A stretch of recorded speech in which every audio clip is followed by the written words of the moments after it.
योगी राम सूरत कुमार, योगी राम सूरत कुमार, योगी राम सूरत कुमार जय गुरु जय।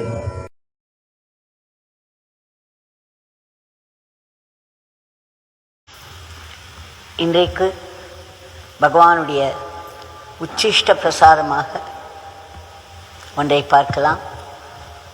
பகவான் சொல்கிறார், யாருடைய கண்கள் சதா வெளியே நோக்கி கொண்டே இருக்கிறதோ, வெளிப்பார்வையிலேயே இருக்கிறதோ, உலகத்திலேயே இருக்கிறதோ, அவர்கள் தங்கள் குறைகளை காண மாட்டார்கள்.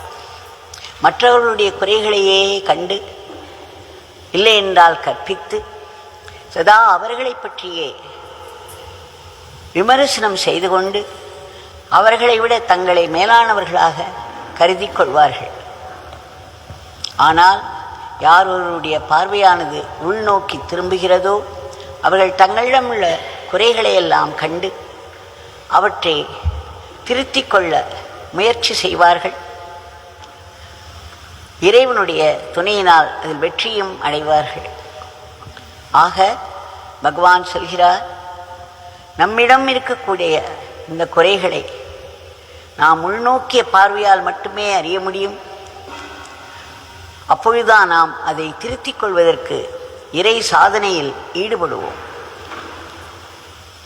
ஒருவர் மாதாஜி கிருஷ்ணாபாய் அவர்களிடம் வந்து கேட்டார், அம்மா, எல்லோரிடமும் காமனாக காமம், குரோதம், மோகம், லோபம், மதம், ஆச்சரியம் என்ற குறைகள் இருக்கின்றனவே, இதையெல்லாம் எப்படி தாண்டி வெளியே வருவது என்று கேட்டபொழுது மிகவும் அழகாக மாதாஜி கிருஷ்ணாபாய் சொன்னார்கள், தன்னுடைய வாழ்வில் அதை எப்படி தான் மாற்றிக்கொண்டதாக. பப்பா ராம்தாஸ் அவர்கள் தன்னுடைய வெளிநோக்கிய பார்வையை உள்நோக்கிய பார்வையாக ஆக்கினார்.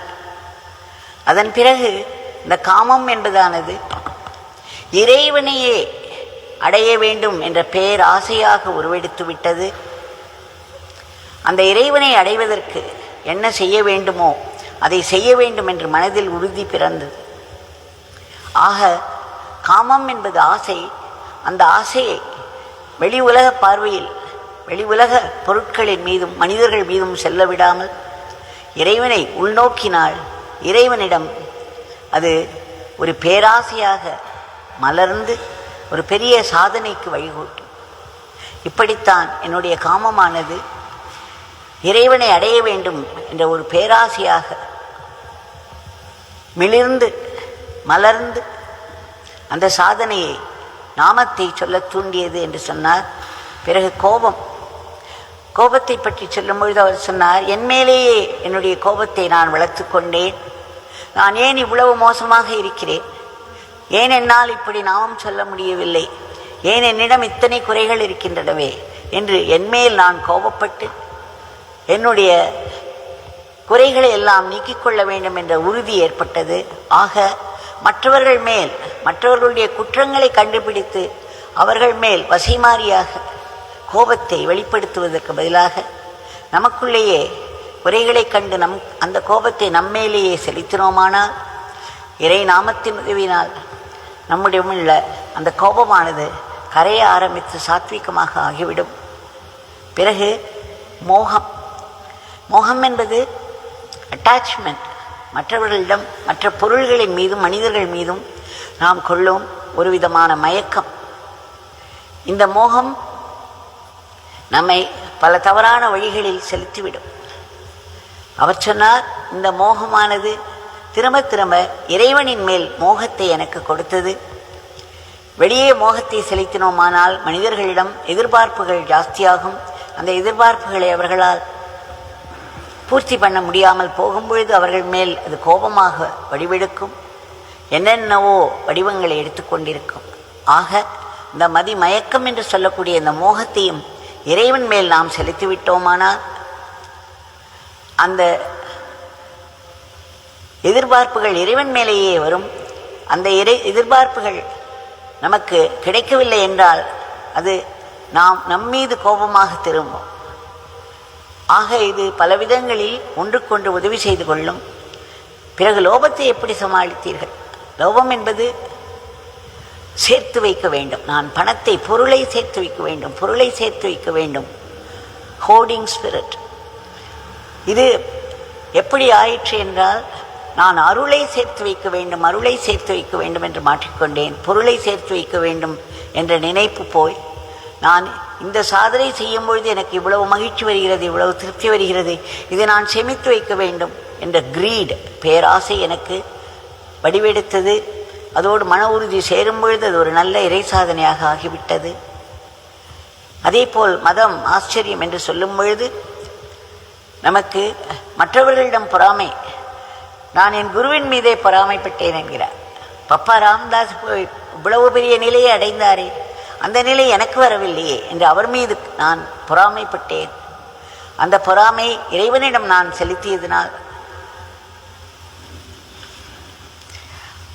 என்னால் இந்த பெருநிலையை அடைய முடிந்தது என்று சொல்கிறார்.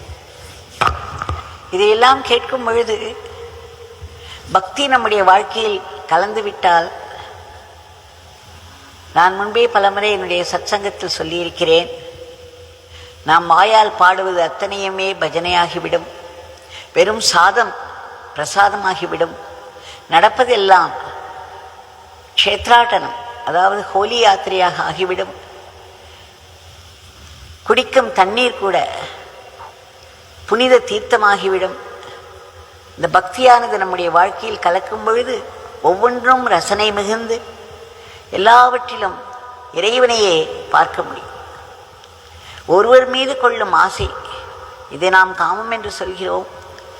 ஆனால் நம்முடைய இறைவன் தான் எல்லா வடிவங்களாகவும் இருக்கிறார், நம்முடைய குருநாதர் தான் எல்லா வடிவங்களாகவும் இருக்கிறார் என்று நாம் நினைக்கும் பொழுது,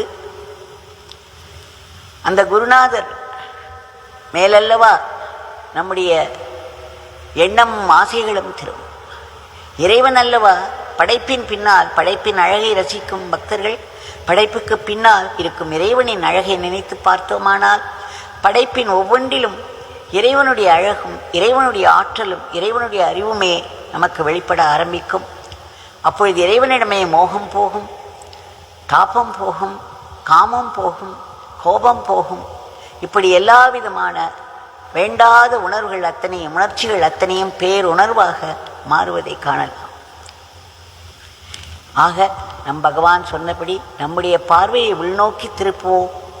மற்றவர்களை குற்றங்களை கண்டுபிடித்து விமர்சனம் செய்வதை விட்டு, நமக்குள்ளே என்னென்ன குறைகள் இருக்கிறது, நாம் அதை எப்படி நிறைவாக ஆக்கிக்கொள்ளலாம், நம்முடைய நிறைவை வைத்து மற்றவர்கள் குறைகளையும் நம்மால் நிறைவாக ஆக்கிக்கொள்ள முடியும்.